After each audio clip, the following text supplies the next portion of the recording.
Yung maragasang pagpapala po sa ating lahat para sa ating pangaraw-araw na talata. Tayo ngayon ay nasa Genesis Kapitulo 27, versikulo 30 hanggang 33. Matapos sigawan ni Isaac ang kanyang basbas, umalis si Jacob. Kaya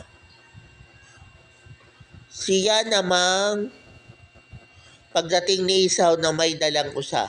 Niluto niya ito ng masarap at dinala sa ama. Sinabi niya, maupo kayo, ama, at kanin ninyo ang dala kong pagkain upang ako'y inyong mabasbasan.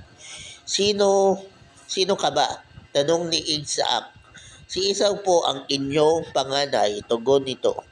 Nanginig ang buong katawan ni Isaac, wika niya.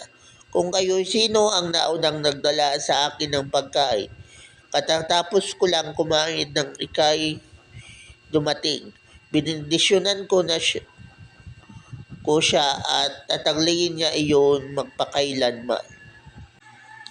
So yun na nga po, napagtanto na ni Isaac na linoko lang siya ni Jacob para makuha yung kanyang bindisyon o yung pagpapala.